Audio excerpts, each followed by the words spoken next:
ప్రజలకు హామీలు ఇచ్చిండు. అవి చెయ్యే చేత కాదు. రేవంత్ రెడ్డికి మాటలు తప్ప చేతలు ఉండవు. కొడంగల్ ప్రజలకు తెలుసు, నాకు తెలుసు.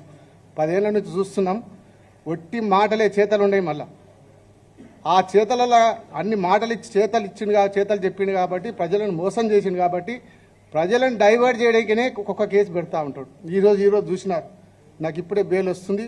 ఒక పక్క మళ్ళీ కేటీఆర్ గారి మీద కేసు పెట్టి అది డైవర్ట్ చేయాలి. మళ్ళీ ఇది ఒక 6 నెలలు గడపాలి. ఇట్లా గడుపుకుంటూ ప్రజలకు మోసం చేసుకుంటూ ఇచ్చిన గ్యారంటీ ఒక్కటి కూడా అమలు చేయకుండా ముఖ్యమంత్రి ప్రజలను మోసం చేస్తూ ఉన్నాడు, రైతులను మోసం చేస్తూ ఉన్నాడు. నేను ముఖ్యమంత్రి ఛాలెంజ్ చేసి చెప్తున్నా. సొంత నియోజకవర్గం, నేను కూడా ఎమ్మెల్యే ఉన్నా, నువ్వు కూడా ఇప్పుడు ప్రజెంట్ ఎమ్మెల్యే ఉన్నావు. కొడంగల్ నియోజకవర్గంలో ఒక పెద్ద గ్రామం తీసుకుందాం. రుద్వారము, అంగడ్రాయచూరు, దొరేపల్లి, భూనీడు ఉన్నది. ఆ గ్రామంలో గ్రామసభ పెడదాం. నేను పక్క కూర్చుంటా. గ్రామసభ పెట్టు. నీవు ఇచ్చిన పథకాలు ఏవేమి ఎవరెవరికి వచ్చినాయో నువ్వే గ్రామసభలు అడిగి తెలుసుకో. ఎంతమందికి రుణమాఫీ అయింది, ఎంతమందికి 500 గ్యాస్ సిలిండర్ వచ్చింది, ఎంతమందికి మీకు 200 ఫ్రీ కరెంట్ వచ్చిందో గ్రామసభ పెట్టి తెలుసుకుందాం.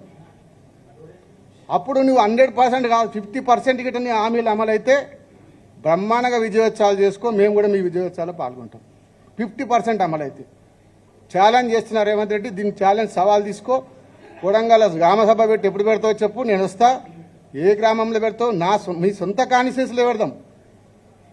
అక్రమంగా రేవంత్ రెడ్డి సోదరుడు తిరుపతి రెడ్డి కాంగ్రెస్ గుండాలతోని అధికారులపై దాడి చేపించిండు.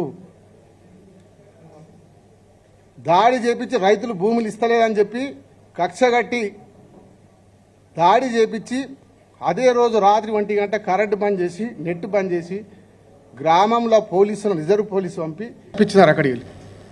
అంటే కుట్ర చేసి రైతులను భయభ్రాంతులు చేసి దౌర్జన్యం చేసి కేసులు ఇరికిచ్చి భూములు గుంజుకుందామని ప్రయత్నం చేశారు తప్ప మేం చేయలే కుట్ర. రేవంత్ రెడ్డి సోదరుడు తిరుపతి రెడ్డి కుట్ర చేసినాడు. ఇలాంటి తప్పుడు కేసులకు ఎవరు భయపడం? ఎన్ని కేసులు పెట్టినా జైలు అధికారులకు చెప్పినా, సార్ ఈ రేవంత్ రెడ్డి ముఖ్యమంత్రి ఉన్న రోజులు ఇంక ఎన్నిసార్లు వచ్చేది మాకు తెలియదు, మేము మళ్ళీ ఎప్పుడు వచ్చేది చెప్పము అని రైతు జైలు అధికారులు కూడా చెప్పొచ్చిన వచ్చేటప్పుడు.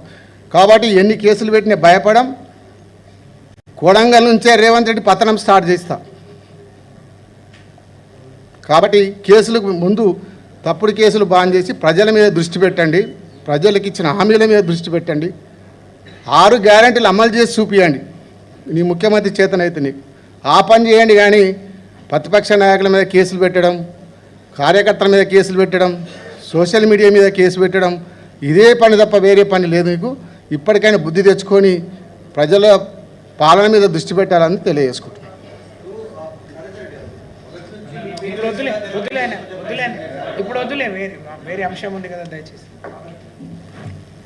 నరేంద్ర ఎక్కడ ఓడు, మీరు ఎప్పుడు పిలిస్తే అప్పుడు వస్తాడు. మళ్ళీ డీటెయిల్డ్గా అన్ని విషయాలు చెప్తాడు, వీడియో కూడా చూపెడతాడు. ఇక ఇప్పుడు